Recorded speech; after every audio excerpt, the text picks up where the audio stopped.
Hello friends, good evening. আজ আমি তোমাদের সাথে শেয়ার করে নিব বাড়িতে বসে কিভাবে তোমরা দোকানের মতো পিৎজা বানাবে। তাহলে চলো ভিডিওটা শুরু করা যাক। সর্বপ্রথম আমাদের যেটা লাগবে সেটা হচ্ছে উষ্ণ গরম জল। আমি এখানে 1 কাপ মতো জল নিয়ে বসিয়ে দিয়েছি।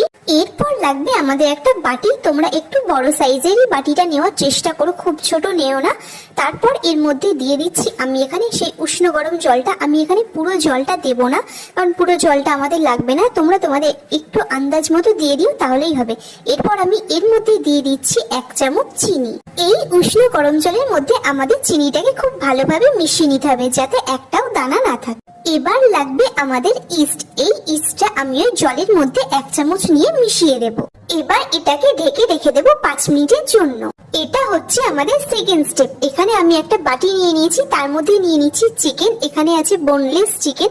আমি এখানে বাড়িতেই এই পিসগুলো করে নিয়েছি নিজের মতো করে। তোমরা একদম ছোট করতে পারো, চাইলে বড় করতে পারো।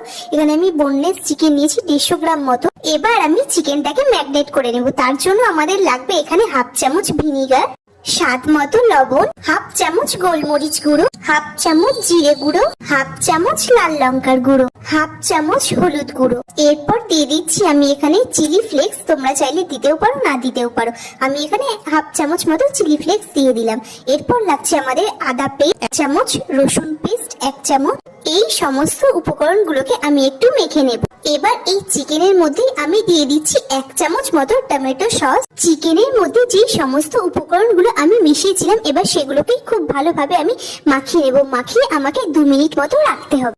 এরপর লাগবে আমাদের বাটার। আমি এখানে আমুলের বাটারটাই নিয়ে নিয়েছি। তোমরা এখানে যে কোনো ব্র্যান্ডের নিতে পারো। গ্যাসটাকে অন করে দেওয়ার পর আমি এখানে একটা ফ্রাইং প্যান নিয়ে নিয়েছি। তার মধ্যে দিয়ে দিচ্ছি সেই বাটারটা। আমি এখানে 1 চামচ মতো বাটার নিয়ে নিয়েছি। সমস্ত চিকেনগুলো আমি এবার বাটারের মধ্যে দিয়ে দেব। এখন আমি এটাকে 5 মিনিটের জন্য ঢেকে রেখে দেব। 5 মিনিট পর ঢাকনা থেকে খুলে আমি এটাকে খুন্তির সাহায্যে ভালোভাবে নেড়ে নেব। আবার এটাকে আমি ঢাকনা দিয়ে ঢেকে রেখে দেবো। 3-4 মিনিটের মতো হয়ে গেছে এখানে কমপ্লিট। এবার আমি ঢাকাটা খুলে দেখিয়ে দিচ্ছি তোমাদের। যেহেতু আমরা চিকেনটা পিৎজার জন্য বানাচ্ছি, তার কারণে আমাদের কিন্তু চিকেনটা পুরোটাই ড্রাই লাগবে। এবার আসি থার্ড স্টেপে। আমরা এখানে গরম জলের মধ্যে যে ইস্টটাকে ভিজিয়ে রেখেছিলাম, সেটা এখন ফুলে উঠেছে। তোমাদেরও যদি ঠিক এরকম ভাবে ফুলে ওঠে, তবেই জানবে ইস্টটা একদম পারফেক্ট আছে।